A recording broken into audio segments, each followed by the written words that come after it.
Hello, parishioners. It is day number 70. That's quite a good number. 70 days into our Bible in the year. And I'm Father Mark, and we're on Numbers chapter 22. And we get this delightful story of Balaam. Balaam, who was a fellow who had a donkey, a talking donkey. Everybody loves the story of the talking donkey, who seems to be smarter and able to speak and see better than his master Balaam, who was supposed to be a seer, supposed to be someone who could see clearly, as he even says. He's a famous kind of a fortune teller, sorcerer, occult practitioner, which of course we know is dangerous. And so the church and even the ancient Israelites always believed that it was something evil to ask for favors from evil spirits, and it's bad and dangerous because it works, and it's not good to make pacts with evil spirits to try to get what you want. But basically, these foreign kings were trying to prevent the Israelites from coming and defeating them in their territories, so they hired this fellow Balaam to go and curse them. He was a kind of a witch doctor or a warlock, and so they hired him, and he was happy to take the money, and he went, and he's going, and he's on his way riding his donkey, and you know the story, and it's a delightful story, but it's a meaningful story. My footnotes here in the Ignatius Study Bible have some interesting little details. They say that it's all about God's faithfulness because God is a Trinity. And here we have Balaam. There's a threefold pattern in everything. Everything is in threes in this story. Balaam, is riding the donkey, and the donkey stops because the donkey sees an angel, but he doesn't see it. So he starts hitting his donkey, hits the donkey 3 times. And then 3 times he tries with the donkey to go around this invisible obstacle. And he tries 3 times. And then afterwards he gets to Moab, and Balaam climbs 3 different mountains to try to get a good look or a good view or a good vantage point to curse Israel. And then he orders sacrifices 3 times, to his gods, I suppose. And then it says that 3 times he tries to curse the Israelites. So there's 3 poems or oracles in the next chapter. But so that's kind of interesting. Everything's in threes, and again, it's a delightful story because it's so ironic, and so that the donkey is kind of the seer and can see better and can see spiritual things and can see this angel.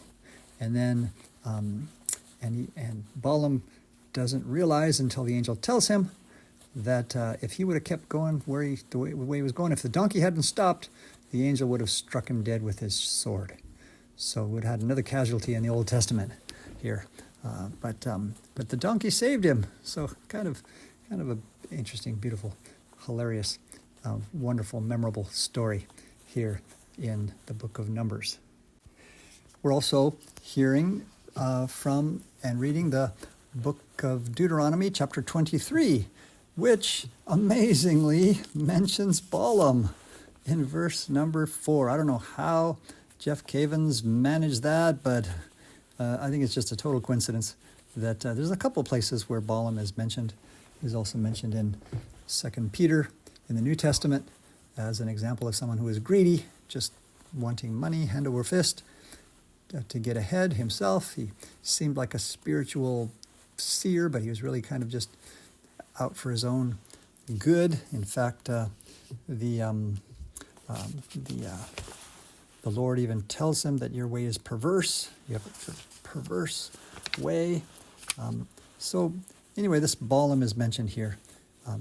And it's mentioned because the Israelites are told by the Lord that certain people are not allowed to go into the assembly, which means the liturgical space, or the temple, or the tabernacle, the tent of meeting, the holy place, certain people are excluded.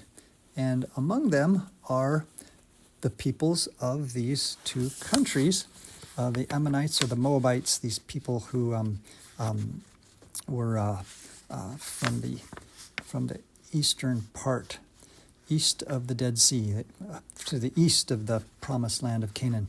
So these peoples, they're the ones who hired Balaam and trying to curse Israel. So those kind of people were not allowed to be in church, or to be in the tabernacle tent of meeting. And then when they settled in Jerusalem and built a big temple, the Israelites still continue to follow these laws, which we have here in chapter 23, which seem terribly unfair. Because what it's saying here, as you can see, is that certain people are not allowed in. And that was a very sad thing. But it's beautiful in the sense that when Jesus comes, he cures these kinds of people, like blind people and people who are lame, people who are not allowed to go into the temple. And why are certain people not allowed to go into the temple or into the sanctuary? Maybe it's kind of like because the temple represents Eden, the Holy of Holies represents heaven, and people who are kind of handicapped, or they're, as it says here, there are certain people not allowed, eunuchs, people who are sterilized somehow, or people who are illegitimate, or people who are possibly a bastard, which that actually could translate as a child of incest, someone who is the fruit of incest. Incidentally, the Ammonites and the Moabites were distant relatives to the Israelites, and they were, according to the book of Genesis, they were descendants of people who were born of incest in those stories in Genesis chapter 19. So that is, so those are the kinds of people who are not allowed into the sanctuary. I mean, nowadays, we would allow a priest who is in a wheelchair to be the priest at a mass and build a ramp and up on the altar. And he's obviously crippled and he's not able, because of course we know that Jesus has abolished all of these restrictions. But back then, maybe they didn't have that sort of compassion or understanding.